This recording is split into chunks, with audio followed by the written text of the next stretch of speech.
noche de Navidad había una despedida en el cielo. El Hijo le dijo adiós al Padre, y la conversación que el Hijo tuvo con el Padre, por lo menos parte de la misma, es registrada en el capítulo 10 de Hebreos. Jesús está hablando al Padre, y esto es lo que le dijo esa primera noche de Navidad. Por tanto, cuando vino al mundo, esto es Cristo, él dijo, esto es Cristo hablándole a Dios, sacrificio y ofrenda no deseaste. En otras palabras, Dios no está satisfecho simplemente con animales y sacrificios de sangre, sino que un cuerpo has preparado para mí. En holocaustos y sacrificios por el pecado tú no te agradas. Después dije yo, Cristo continúa, he aquí he venido, en el libro se ha escrito de mí el hacer tu voluntad, oh Dios. Cristo en esa primera noche de Navidad le dijo adiós a su Padre. Él dijo, Padre, me doy cuenta de que no has quedado satisfecho con la sangre de animales, sino que has preparado un cuerpo para mí, para que yo vaya a ese mundo y sea el sacrificio final y definitivo. Y lo voy a hacer porque vengo, como está escrito de mí en el Antiguo Testamento, el hacer tu voluntad, oh Dios. Y entonces Jesucristo se despidió de su Padre y comenzó un viaje que iba a terminar 33 años después en una cruz, y después a través de una resurrección ser glorificado y exaltado y restaurado de regreso al cielo, a la gloria que Él conoció antes de que Él vino. Ahora, el cuerpo de Cristo fue preparado divinamente por Dios para que fuera el instrumento que iba a traer a Dios a los hombres y que iba a ser el sacrificio perfecto para el pecado. Y entonces Jesús vino con toda la fanfarria del cielo, conforme los ángeles esperaban cantar su alabanza. Y no hubo fanfarria alguna en la tierra. La tierra lo ignoraba. Dios estaba siendo manifestado en la carne. El cielo lo sabía, pero la tierra no. El Espíritu Santo había tomado 9 meses para llevar a cabo su obra. Y en esos 9 meses Él formó en el vientre de María un cuerpo como ningún otro cuerpo, un cuerpo que iba a ser habitado por la segunda persona de la Trinidad, un cuerpo que ahora estaba listo. Y el tiempo había llegado para que María diera luz. La plenitud del tiempo había llegado cuando Jesús fuera hecho de una mujer. Y de esta manera ese cuerpo vino, y con él vino la segunda persona de la Trinidad.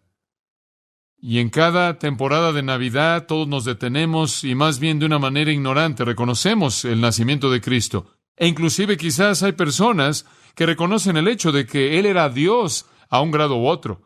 Pero el punto no es que Él vino, el punto es por qué vino. Y tantas personas parecen estar satisfechas simplemente con detenerse y simplemente con el hecho de que Él vino como si fuera algún hecho redentor. Simplemente reconocer eso. Nunca se molestan el descubrir por qué vino. Esta mañana queremos responder a la pregunta, ¿por qué Jesús nació? ¿Por qué vino? ¿Para presentarse a Dios? Sí. ¿Para enseñar verdad? Sí. ¿Para cumplir la ley? Sí. ¿Para ofrecer su reino? Sí. ¿Para enseñar a aquellos que no entendían acerca de Dios? Sí. ¿Para revelar amor? Sí. ¿Para traer paz? Sí. ¿Para sanar a los enfermos? Sí. Etcétera. Esas son razones secundarias del por qué vino. Realmente hay una razón primordial, un plan primordial, un propósito primordial. Jesús vino para sufrir y para morir. Esa es la razón por la que Él vino. Belén simplemente existió para que el Calvario pudiera suceder. Él solo fue un bebé para que pudiera ser un hombre y morir. Él solo vivió para morir. Esas pequeñas manos de bebé suaves formadas por el Espíritu Santo en el vientre de María fueron hechas para que los clavos pudieran perforarlas. Esos pequeños pies regordetes, rosas y suaves, incapaces de caminar, iban a caminar en un día en un monte, iban a ser clavadas una cruz. Esa cabeza dulce, con ojos resplandecientes y una boca dispuesta a hablar, fue formada para que algún día los hombres pudieran meterle una corona de espinos. Ese cuerpo tierno, cálido y suave, que estaba envuelto en tela, un día sería abierto por una lanza para revelar un corazón quebrantado. Y esa es exactamente la razón por la que Dios hizo ese cuerpo. Jesús nació para morir. El hombre fue hecho para tener dominio sobre todo, pero cayó en pecado y perdió su dominio. Cuando Dios creó a Adán, era grande.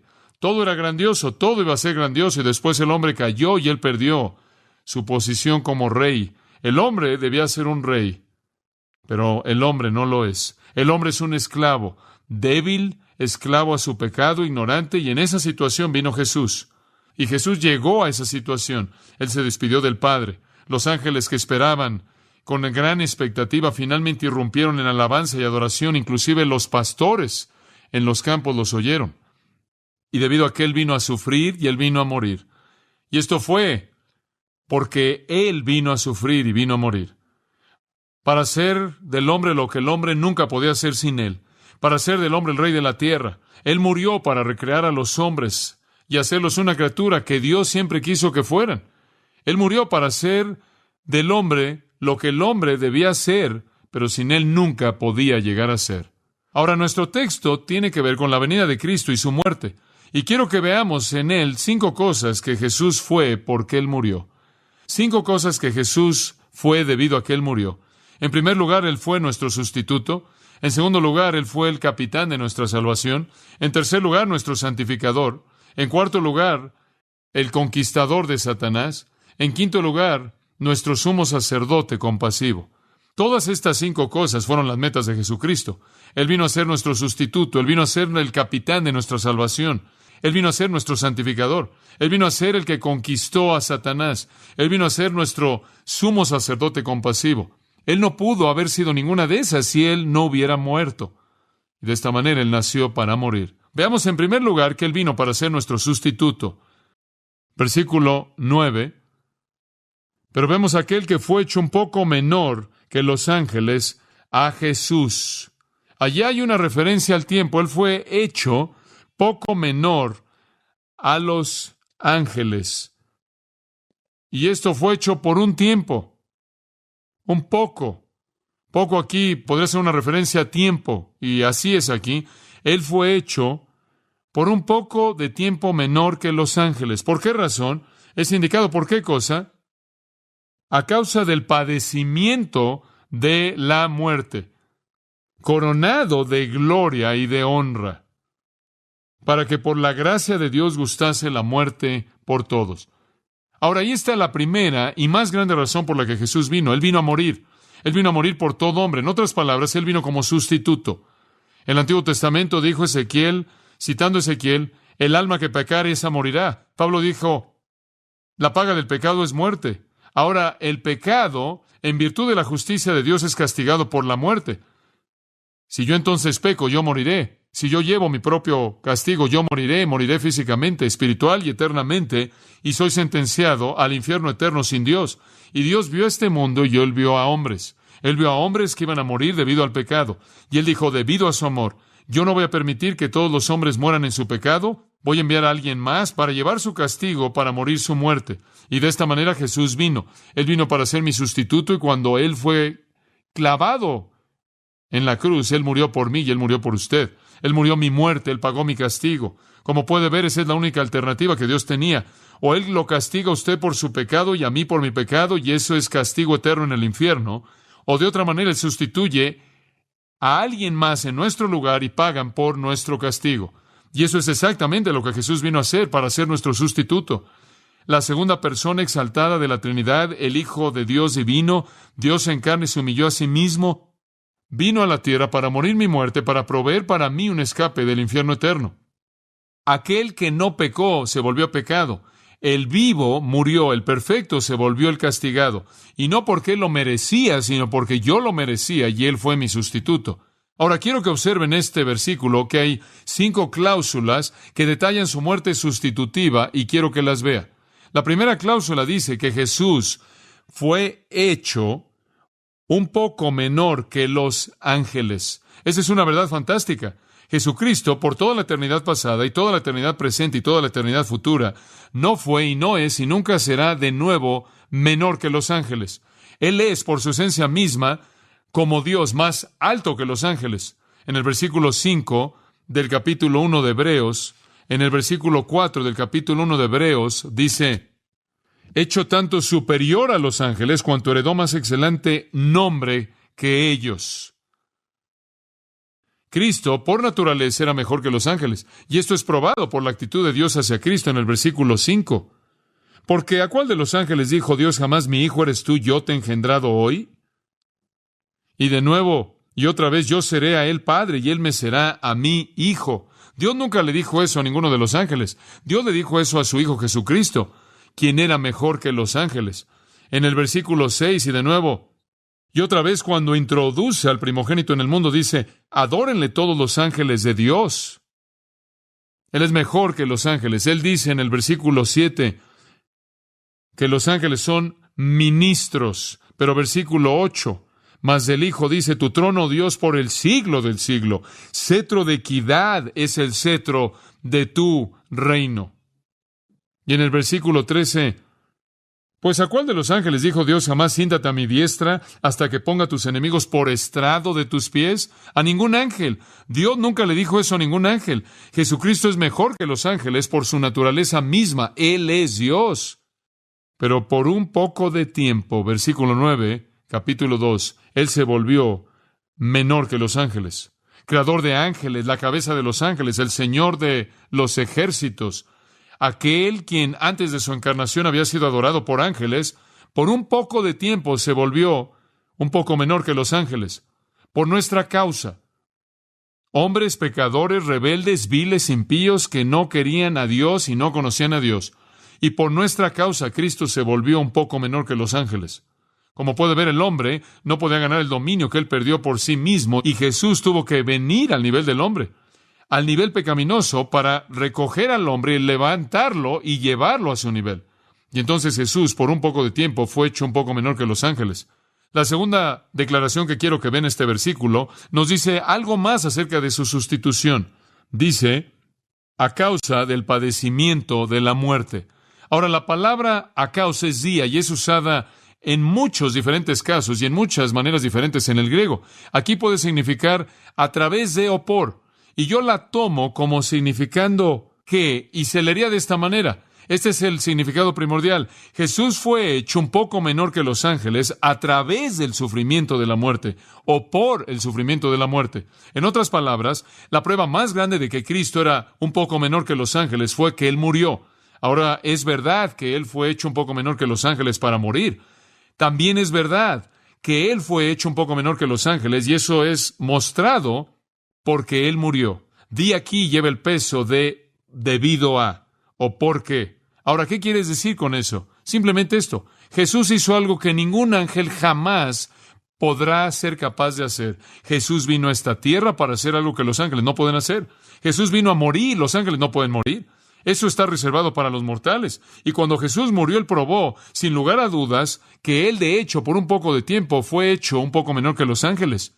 La profundidad de su humillación se extendió a la muerte, algo que los ángeles nunca podrían llegar a ser. Ahora observe, si es tan amable, que Él dice el sufrimiento o el padecimiento de la muerte. Cuando Jesús murió, no fue simplemente algo gentil, fácil, dejar este mundo. Fue una agonía intensa y tortura en una cruz. Él sufrió en su muerte. Y sabe usted, ninguna criatura fue capaz de esto. Solo Jesucristo podía ser nuestro sustituto. Tenía que ser alguien que fue totalmente hombre para pagar el castigo del hombre y totalmente Dios para tener victoria sobre la muerte. Él tenía que ser la combinación perfecta de Dios total y de hombre total. Cristo llevó la responsabilidad de una obra que estaba muy por encima del poder de los ángeles. Él tomó la responsabilidad de hacer una obra que ningún ángel jamás podría hacer, mucho más allá de su capacidad. Y sin embargo, para hacerlo, tuvo que volverse un poco menor que los ángeles. Y más alto que los ángeles es Dios, y más bajo que los ángeles es el hombre. Y el que es más alto que los ángeles es Dios, y los que son menores que los ángeles son los hombres. Y Cristo fue al mismo tiempo más elevado que los ángeles en su poder, y un poco menor que los ángeles en su humillación. La combinación perfecta. Después nos dice el propósito de su humillación y su sustitución al final del versículo 9. Para que, por la gracia de Dios, gustase la muerte por pantos por todos. Jesús vino para morir por usted y Él gustó la muerte. Él bebió la copa amarga en el Calvario. Él la bebió hasta la última gota. La muerte que Él gustó fue muerte total. Todo ángulo posible está involucrado. La muerte que Él gustó fue la maldición la cual el pecado trae, porque Él llevó su pecado. La muerte que Él gustó fue la paga, el castigo por la ley quebrantada. La muerte que Él gustó fue la manifestación plena del poder del diablo en contra de Él. La muerte que Él gustó fue la expresión plena de la ira de Dios que vino en contra de Él porque Él llevó el pecado. Escuchen, en todo aspecto posible Jesucristo murió y gustó toda parte de la misma por nosotros. Y Él fue culpable de nada. Él estuvo sin pecado, pero Él la gustó para todo hombre. Él fue nuestro sustituto. Y mediante el hecho de que Cristo gustó la muerte y fue mi sustituto, yo soy liberado de la esclavitud de la justicia de Dios, la cual debe traer muerte, y yo soy liberado para experimentar la gracia de Dios y el amor de Dios. Y de esta manera la Biblia dice que Él llevó nuestros pecados en su propio cuerpo. Al que no conoció pecado, por nosotros lo hizo pecado, para que fuésemos hechos justicia de Dios en Él. Y todo lo que Dios pide de usted es que usted reciba al mismo Cristo, que usted reconozca que de hecho Él murió por usted, que usted cree que murió por usted y que reciba su muerte a favor de usted como su Señor Salvador. Después usted ve esto también, una frase que indica la causa de su sustitución, y esto es tremendo. Ahí cerca del final del versículo 9, dice que Él hizo todo esto por la gracia de Dios. ¿Sabe por qué vino Jesús? No porque usted y yo le pedimos que viniera o porque lo merecíamos, sino porque Dios en su gracia lo diseñó, ¿no es cierto? La salvación viene de Dios, la gracia absolutamente inmerecida, amorosa de Dios, no nos la ganamos, no hacemos algo para que Dios diga, bueno, ustedes son tan buenos que merecen a mi hijo. No, de manera única y singular, en base a su bondad soberana, es que Cristo vino al mundo. ¿Por qué? ¿Se da cuenta usted de que nadie en el universo podría haber traído a Cristo y haberle quitado su vida si no hubiera sido el diseño soberano de Dios? Y Juan 10:18, Jesús dijo, ninguno quita mi vida, nadie me quita la vida. ¿Yo qué? Yo la pongo de mí mismo. Romanos 5:8, Pablo dice, mas Dios muestra su amor para con nosotros, ¿cómo? En que aún siendo pecadores, ¿qué pasó? Cristo murió por nosotros. Ese es el amor de Dios. Usted no lo mereció. Yo no lo merecí. Usted no pidió por ello. Yo no pedí por ello. Dios lo dio de manera gratuita, libre. Usted no ruega por un regalo. Dios dio a su Hijo. Y su amor fue abrumador. Él vio al hombre pecador. Él vio la inevitabilidad de la muerte y el infierno. Y Él dijo, mi amor no va a dejar eso como la única opción. Y Él envió a su Hijo para morir en su lugar. Y cuando usted lo recibe como su Salvador y Señor, y recibe su muerte a favor de usted, usted es liberado del castigo de la muerte. Cristo es su sustituto. Y Él solo vino en base a la gracia de Dios. Nosotros no hicimos nada para merecerlo. Inclusive cuando Él llegó aquí, los hombres no lo querían y lo mataron. Pero eso no estorbó la gracia de Dios. Después vemos otra frase aquí que habla del resultado de su venida y la sustitución. Él dice que fue coronado de gloria y de honra. Usted sabe, cuando Jesucristo terminó su tarea, Dios le dio gloria. Dios lo exaltó. Pablo dice que Él se volvió obediente hasta la muerte de cruz y dice, por lo cual, en base a lo que Cristo hizo, Dios le exaltó hasta lo sumo y le dio un nombre que es sobre todo nombre, para que en el nombre de Jesús toda rodilla se doble. Jesús se humilló a sí mismo y Dios lo exaltó, lo coronó de gloria y honra. Observe ese versículo de nuevo. Ese versículo dice que Jesucristo murió por usted, su sustituto, y Dios valoró tanto lo que Jesús hizo que lo exaltó hasta lo sumo y le dio un nombre sobre todo nombre en el universo. Escucha, amigo mío, Dios valora mucho a Jesucristo. ¿Sabe usted eso? Dios valora mucho a Jesucristo. Y cualquier persona que viene y menosprecia a Jesucristo está en peligro de recibir la ira de Dios. Porque si Dios tiene en tan alta estima a Cristo, ¿cuáles deben ser las consecuencias para alguien que no comparte esa misma estima hacia Cristo? Y permítame añadir este pensamiento. ¿Quién cree que es usted al no darle a Cristo la gloria que Él merece? Dios se la dio. Si usted no lo hace, usted ha concluido que usted es superior al juzgar las cualidades de Cristo en comparación a Dios. Esa es una posición tremendamente peligrosa por parte de usted. Si Dios estima a Jesucristo, si Dios exalta a Jesucristo, ¿quién es usted para hacer algo menos que eso? Ahora quiero ver otra cosa en este capítulo y viendo al versículo 10. en el versículo 10 vemos la segunda cosa que Jesucristo se volvió. En primer lugar, se convirtió en nuestro sustituto. En primer lugar, Él se volvió nuestro sustituto. Esto es, Él murió nuestra muerte. En segundo lugar, ahora regresando a las Escrituras, versículo 10, Él se volvió el capitán de nuestra salvación. Jesucristo no solo es nuestro sustituto, esto es, llevó nuestro castigo, sino que Él es el capitán de nuestra salvación. Y quiero que vea esto en el versículo 10. Quiero mostrarle lo maravilloso que es esto. Porque convenía aquel, versículo 10, ese es Dios, ahora está hablando del Padre, porque convenía aquel por cuya causa son todas las cosas, y por quien todas las cosas subsisten, Dios es el principio y el fin de todo, que habiendo de llevar muchos hijos a la gloria. Ese es el diseño de Dios, ¿no es cierto? El llevar a hijos a la gloria, el capturar hombres para el cielo, ese es su diseño.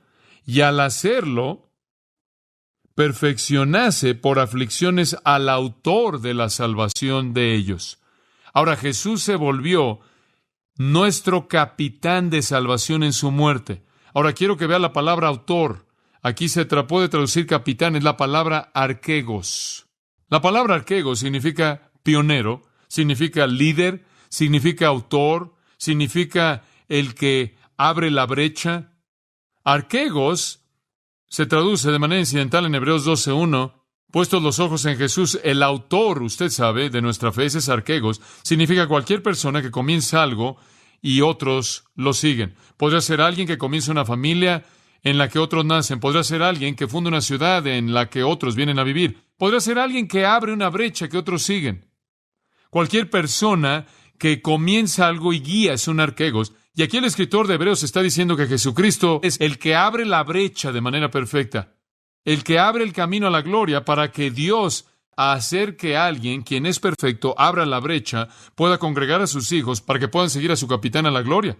Agradó a Dios, quien hace todas las cosas para su gloria, quien hizo todas las cosas para su gloria, con el fin de que pudieran darle gloria. Eso es lo que la primera parte del versículo significa. Le agradó a Él el hacer a este capitán perfecto para que Él pudiera abrir la brecha a la presencia del Padre y traer junto con Él a todos los hijos que Dios había diseñado que entraran a la gloria. Él es el que de manera perfecta nos abre la brecha. Allí en el capítulo 5, versículo 8, dice que aunque era hijo, por lo que padeció, aprendió la obediencia. Y habiendo sido perfeccionado, vino a ser autor o el arquegos de eterna salvación para todos los que le obedecen. Jesucristo es el líder perfecto. A través de la muerte, Él no solo fue el sustituto, sino un líder perfecto. Alguien que de manera perfecta abrió la brecha. Dice usted, ¿qué quieres decir con eso? Simplemente esto. No hay manera de llegar a Dios fuera de Jesucristo. Jesús dijo, yo soy el camino. Nadie viene al Padre, sino que por mí. No hay otra manera. Y como puede ver, el camino a Dios está bloqueado por el pecado, ¿no es cierto? Un hombre y su pecado nada más pueden entrar a la presencia de Dios. No, imposible. No podemos entrar a la gloria de Dios. No podemos llegar al cielo en base a nuestro propio mérito. Alguien tiene que abrir la brecha. Y la única manera en la que jamás se puede abrir la presencia de Dios para nosotros es deshacernos del pecado, ¿verdad? Una vez que el pecado ha sido cubierto, podemos entrar a su presencia. Entonces Cristo vino, murió, pagó por nuestro pecado y de esta manera abrió el camino para que pudiéramos entrar a la presencia de Dios. ¿Se da cuenta de cómo Él es el que abre el camino? Y Él tenía que morir para hacerlo. Observe lo que dice. Él fue hecho perfecto ¿a través de qué? Sufrimiento, ¿se da cuenta? No había manera en la que Jesús pudiera llegar al mundo y decir, miren, escuchen todos, síganme, vamos a Dios. No, no puede. No hay manera en la que usted pueda llegar a la presencia de Dios cuando hay pecado que no ha sido castigado.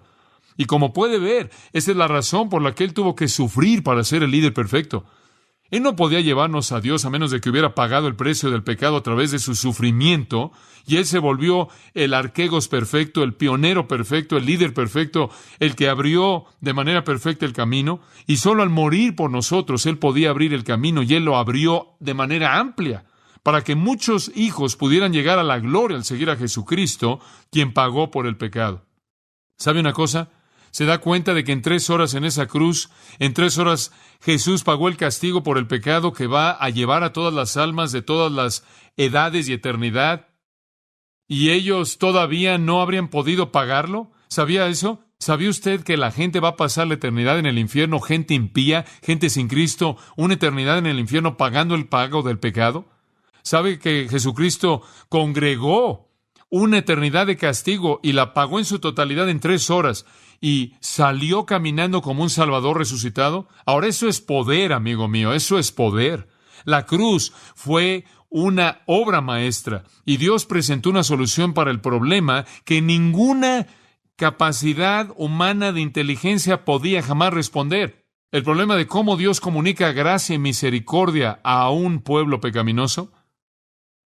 Él trajo misericordia y justicia juntas en la cruz. Cristo pagó el castigo, llevó una eternidad de juicio en 3 horas. Sin embargo, Él no fue destruido. ¡Qué persona tan poderosa! Y de esta manera se convirtió en nuestro arquegos perfecto. Él abrió la brecha. Recuerdo leer hace algunos años atrás de un patriota suizo llamado, un nombre extraño, Arnold Winklerud. Y Arnold, lo llamaremos Arnold. Si usted va a Suiza en la actualidad, verá estatuas de Arnold, porque él es un patriota suizo muy, muy famoso. Y Suiza era un estado neutral, realmente nunca tuvo una identidad propia, fuera de que toda persona en Europa que quería pelear una guerra iba a Suiza a pelear. Y se cansaron de ser el campo de batalla de los ejércitos de todo el mundo. Y las naciones, usted sabe, estaban en conflicto y decían, bueno, nos reunimos en tierra suiza y vamos a tener una guerra. Y el pueblo suizo estaba un poco cansado de esto. Entonces decidieron que iban a presentar algo de resistencia y había un gran ejército que estaba descendiendo ahí del norte de Alemania y solían marchar en lo que llamaban una falange, la cual es como una larga fila de hombres de 1,5 kilómetros a 3 kilómetros y todos iban juntos ahí, hombro con hombro, y todas las tropas detrás de ellos. Y los hombres de la línea frontal tenían escudos, y todos iban marchando así en fila, ahí por la montaña, y esta es una fila larga, y las otras cosas y la artillería vienen atrás de ellos, y llegaron ahí barriendo hacia esta villa, mientras que Arnold congregó a la gente que vivía ahí, a los plebeyos, y se unieron en un ejército suizo, y decidieron detener este ejército si podrían. Y comenzaron a pensar en una estrategia y sabían que solo había una manera de hacerlo, y eso era el romper la falange, infiltrarla y destruirla desde adentro. Y entonces, conforme se acercaba a la pequeña villa donde estaban congregados y reunidos, lo único que tenían eran trinches y palas y palos, y eso era todo. Y conforme esa falange se acercaba a esa villa, Arnold, con un clamor de gloria, hizo que Suiza comenzara a correr. Y él corrió ahí en medio de esa falange. Y conforme él corría, él llevó en su pecho las lanzas y las flechas que le dispararon. Conforme él rompió esa falange, no avanzó muchos metros hasta que él cayó muerto. Pero ahí pisándole los talones venía el ejército suizo entero que entró y peleó contra ese gran ejército europeo. E hicieron que se replegaran en ese día. Debió haber sido una gran tragedia si Arnold hubiera corrido y hubiera roto la falange, hubiera caído muerto, y el resto de los suizos se hubieran sentado y hubieran dicho, oh, Arnold tuvo un buen corazón, quiso hacer un buen trabajo. Pero le siguieron pisándole los talones. ¿Sabe una cosa? Escucha, amigo mío, Jesucristo ha hecho lo mismo. Él corrió en contra de los batallones del infierno. Él hizo que todas las flechas y todas las lanzas que la ira y el juicio de Dios podía enviar en contra de él las recibió y él rompió esa falange. Y todo lo que le pide hacer es seguirlo y reclamar la victoria. Él es el arquegos perfecto. Él abrió la brecha. La victoria está ahí. Es usted. Y entonces vemos a nuestro sustituto y al capitán de nuestra salvación. Él se volvió eso porque murió. Él nació por ninguna otra razón. Tercera cosa, y esto es tan emocionante, simplemente bendice mi corazón. La tercera cosa en los versículos 11 al 13, en tercer lugar, Él se volvió nuestro santificador. Nuestro santificador. Porque el que santifica, esto está hablando acerca de Cristo, Él es el que santifica. Santifica viene de una palabra hagiazo, hacer santo. El que santifica Y los que son santificados de uno son todos, por lo cual no se avergüenza de llamarlos hermanos. Le voy a decir que ese es uno de los conceptos más emocionantes, más fantásticos, y quiero que lo vea. Simplemente increíble. ¿Sabe lo que esto nos dice? Escuche esto. Jesucristo es santo y es capaz de hacerlo a usted y a mí santos. Somos los santos en el versículo 11, los santificados. Él es santo y los que son santificados son uno a través de su muerte. Ahora escuche esto. A través de su muerte y nuestra fe en Él, creyendo y recibiéndole a Él como Salvador, somos declarados santos. ¿Escuchó eso? Eso es verdad posicional. Ante Dios, por su fe en Jesucristo, usted es santo. Si usted conoce a Cristo, ahora, el fin práctico de esto es que usted debe actuar como tal. Todavía hay pecado en nuestras vidas, pero posicionalmente delante de Dios somos santos. Dice usted, ¿cómo funciona eso? Escuche, cuando Cristo murió en la cruz, ¿por cuánto de mi pecado pagó Él? Por cada uno de ellos. Por cada parte. Eso significa que Dios no puede hacerme responsable en términos de juicio por ningún pecado. Esa es la razón por la que Pablo dice que ninguna condenación hay para los que están en Cristo. Todo estuvo en Cristo en la cruz. Dios, por lo tanto, dice posicionalmente, debido a su fe en Cristo, ahora eres santo. Él ha pagado todo pecado que jamás cometerá usted. Ahora sabemos que esa no es licencia para pecar, porque el amor no nos permite hacer eso, ¿verdad? Pero ¿sabe que si usted conoce a Jesucristo, usted es santificado, es santo? Usted es santificado. ¿Qué es santo? Perfectamente justo. Ahora esa es verdad posicional. Dios inclusive dice, usted es justo, usted es santo. ¿Sabía usted eso? ¿Por qué hasta los corintios, quien están de cabeza en términos de su práctica, les dice, ahora ustedes son santos? Eran santos, hagiazo, a ser santo, ser santo. Viene de la palabra hagios, que quiere decir los santos o los santificados. Somos santos delante de Dios. Nunca hay un pecado registrado en contra de nosotros, nunca somos santos. El que santifica o los hace santos y los que son santificados son uno. ¿Sabe usted a que debido a que usted es uno con Cristo, usted es santo porque Él es santo? Dice usted, ¿somos igual de santos que Él? Ese es el único tipo de santidad que hay. Usted no dice, bueno, yo soy el santo número 1, no. Yo soy el santo número 49, no. Bueno, yo soy el santo número 184, no. No hay grados de santidad. Santo es santo sin pecado. Posicionalmente, si Cristo ha pagado por todo mi pecado y lo llevó, todos los registros de Dios declaran que yo soy santo. Esa es una verdad emocionante, ¿no es cierto? Santidad posicional en Cristo. Escuche, si Él llevó mi pecado y me dio su justicia, Él llevó mi iniquidad y me dio su santidad. ¡Oh, qué verdad tan fantástica! Observe Hebreos 10:10. Le voy a mostrar esta verdad. Escuche esto. Esta es una verdad emocionante. Hebreos 10:10. Cristo vino, tomó un cuerpo, murió una muerte sacrificial para hacer la voluntad de Dios, ¿verdad? Para ser nuestro sustituto, para ser el capitán de nuestra salvación. Ahora, la voluntad de Dios diseñó esto, versículo 10, mediante la cual, esto es la voluntad de Dios, nosotros, todos los creyentes, son hechos santos o santificados a través de la ofrenda del cuerpo de Jesucristo ofrecido de una vez por todas. ¿Leyó eso correctamente? ¿Cómo es hecho usted santo? ¿A través de rituales? ¿A través de leer su Biblia? ¿A través de ser superpío? No. Usted fue hecho santo a través de ¿qué? De la ofrenda del cuerpo de Jesucristo. ¿Cuántas veces? ¿Para cuántas personas? Todas. Usted se volvió santo en virtud del sacrificio de Cristo, no por actividad cristiana. Usted no se hace santo, amigo mío. Nos esforzamos por ser más como Cristo. Nos esforzamos en la práctica en ser lo que somos en posición, ¿no es cierto? Pero posicionalmente, usted fue hecho absolutamente santo mediante su muerte a favor de usted cuando lo recibe como Salvador. Ahora, amados, eso es seguridad. Usted no puede quitar la santidad. No puede ser manchada. Versículo 14, escuche esto, 10:14. Porque mediante una sola ofrenda. Ahora, escuche esto. ¿Qué ofrenda fue esa? Versículo 10. ¿La ofrenda de qué? De su cuerpo. Porque mediante una sola ofrenda, Él perfeccionó durante 6 meses. ¿Es eso lo que dice? Para siempre aquellos que son hechos santos.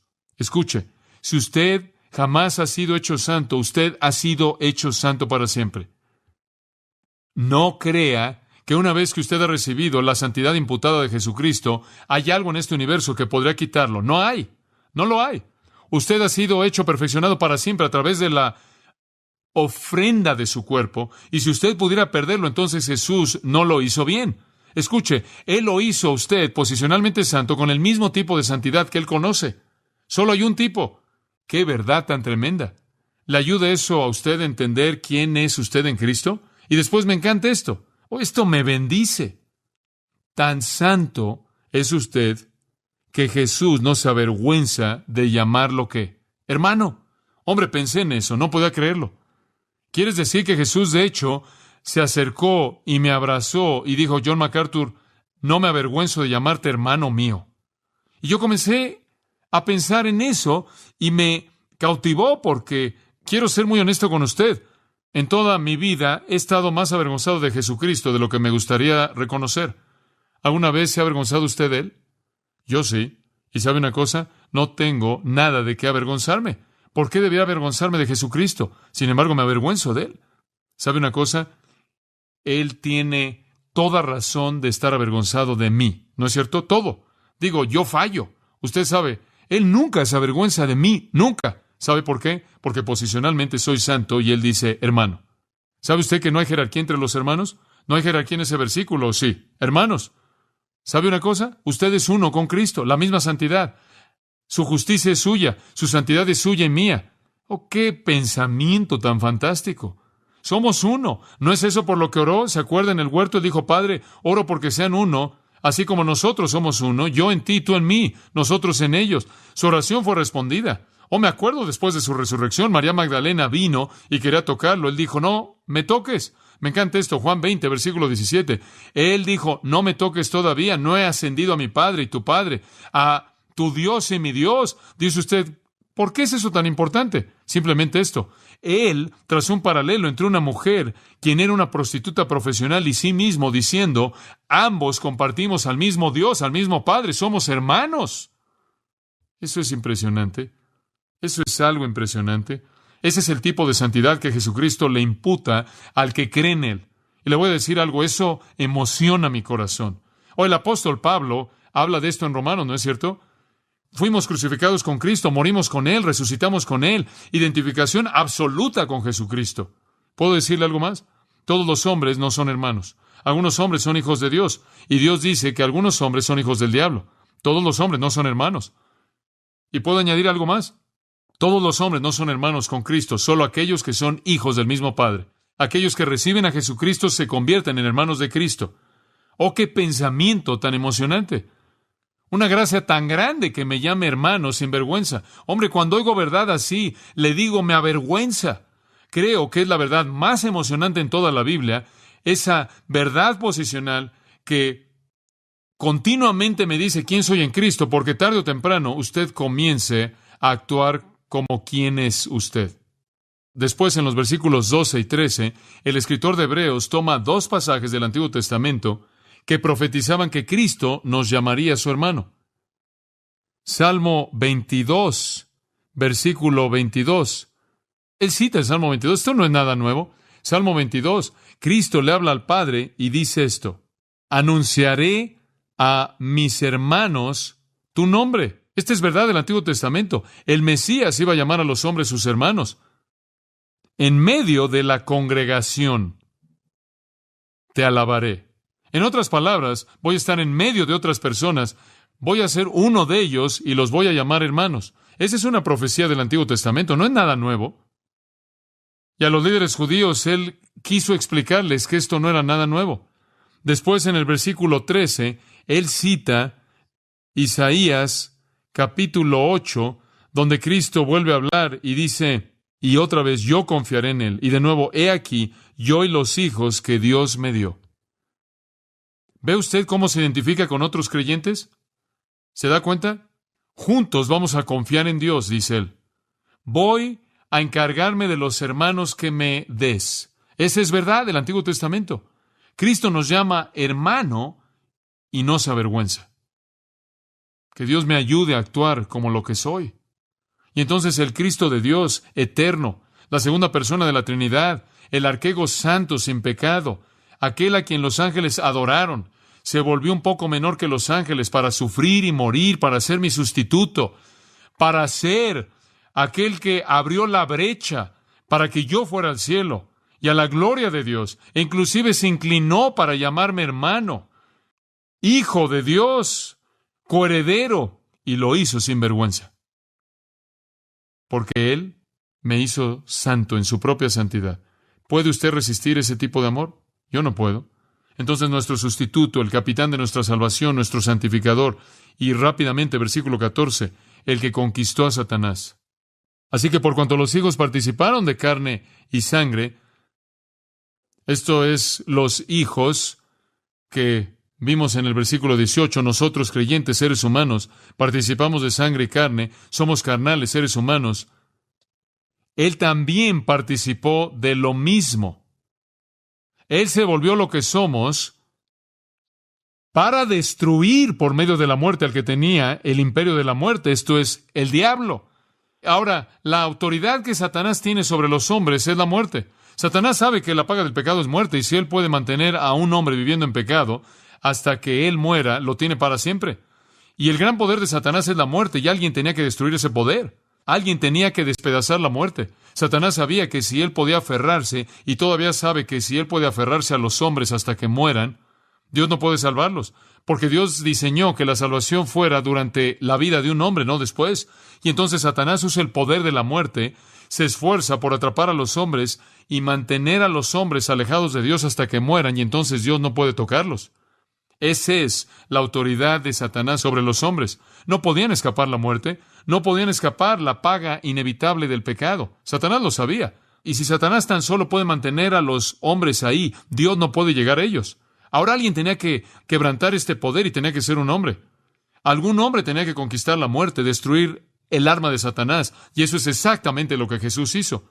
Como puede ver, dice en el versículo 14, que por medio de la muerte lo hizo. En otras palabras, para destruir la muerte, un hombre tenía que morir y resucitar y dejar la brecha abierta para que otros murieran y resucitaran. Y eso es exactamente lo que Jesús hizo.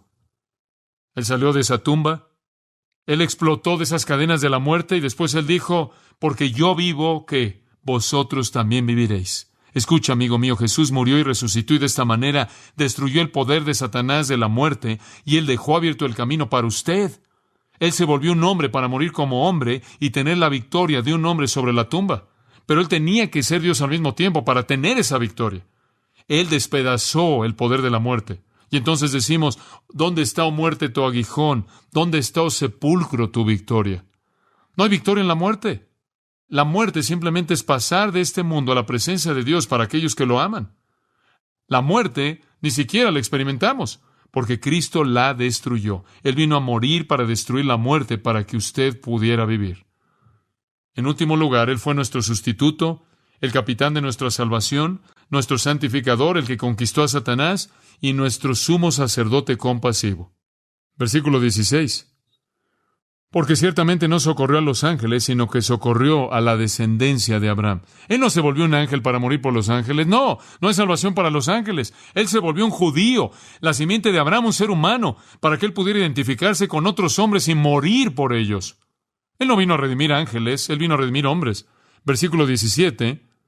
Por lo cual, ahora marque esta frase, subraye esta frase, debía ser en todo semejante a sus hermanos. Él fue igual que nosotros en todo, en todo. ¿Para qué? Para venir a ser misericordioso y fiel sumo sacerdote en lo que a Dios se refiere, para expiar los pecados del pueblo. Pues en cuanto Él mismo padeció siendo tentado, es poderoso para socorrer a los que son tentados. En otras palabras, cuando usted va a Jesucristo para compartirle su corazón, Él puede decir, yo sé, yo he estado ahí. El sumo sacerdote compasivo. Como puede ver, un sumo sacerdote ministra entre los hombres y Dios. ¿Sabe usted quién sería el sumo sacerdote perfecto? Alguien que de manera experimental conociera la mente de Dios y de manera experimental conociera la mente del hombre. ¿Y no es eso exactamente lo que Jesucristo fue? Él fue Dios de hecho y hombre de hecho, el mediador perfecto. Escuche, en todas las cosas Él fue como somos nosotros. Él tuvo hambre, tuvo sed. Él fue vencido por la fatiga. Él durmió, Él fue enseñado, Él creció, Él amó. Él se sorprendió, Él se maravilló. Él estuvo contento, él estuvo triste, enojado, lleno de indignación y sarcasmo. Él se entristeció, él estuvo turbado, él fue vencido por la expectativa de acontecimientos futuros. Él ejerció fe, él leyó las Escrituras, él oró toda la noche. Él suspiró cuando él vio un hombre que no podía hablar. Lágrimas cayeron de sus ojos cuando su corazón tuvo dolor internamente. Él fue como sus hermanos en todas las cosas, excepto por el pecado y la enfermedad. Y entonces él fue un sumo sacerdote perfecto. Él entendió de manera total mediante la experiencia a Dios, y él entendió de manera total mediante la experiencia al hombre. Él fue el perfecto en unir a ambos, el que fue compasivo de manera perfecta. Capítulo 4, versículo 15 de Hebreos. ¿Por qué no tenemos un sumo sacerdote que no pueda compadecerse de nuestras debilidades? No. Él puede, ¿no es cierto? Él fue tentado en todo según nuestra semejanza, pero sin pecado. Él es compasivo. Él puede identificarse con nuestros sentimientos, y Él sabe y entiende. Acerquémonos, pues, versículo 16. Debido a que Él es compasivo, confiadamente al trono de la gracia para obtener misericordia y hallar gracia para el oportuno socorro, podemos acercarnos con denuedo y decir: Cristo, quiero compartir esto contigo y ser...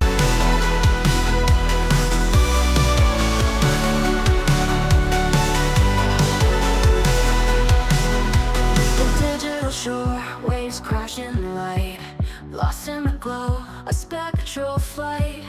Echoes of the past, they call my name. In this layered dream, I'm not the same. Melodies drift like whispers in the night. In this alt rock lullaby, we find the light. Through the haze of synth and guitars cry. In this lady rock reverie, we fly. Echoes of the digital shore, they haunt my soul. In this experimental dream, I'm whole. Layers fall 'cause they echo through the night. In this haunting escape, I'm alive. Pixel away, we roam so free. In this classic crossover, we're set free. Streets they glimmer, secrets they keep. In this melodic journey, we sleep. Melodies drift like whispers in the night. In this alt rock lullaby, we find the light. Through the haze of synth and guitars cry. In this steady rock reverie, we fly. Echoes of the digital shore, they haunt my soul. In this experimental dream, I'm whole. Layers fall 'cause they echo through the night. In this haunting escape, I'm alive.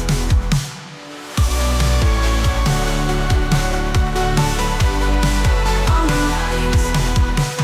Melodies drift like whispers in the night. In this alt rock lullaby, we find the light. Through the haze of synth and guitars cry. In this indie rock reverie, we fly. At the digital shore, they haunt my soul. In this experimental dream, I'm whole.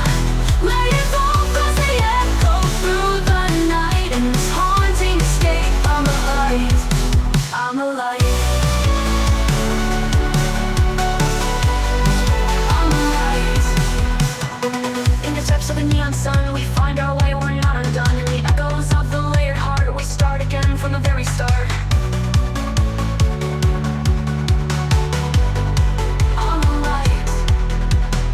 Echoes up to the neon sun, we find our way, we're not undone. In the echoes of the layered heart, we start again from the very start. I'm alive.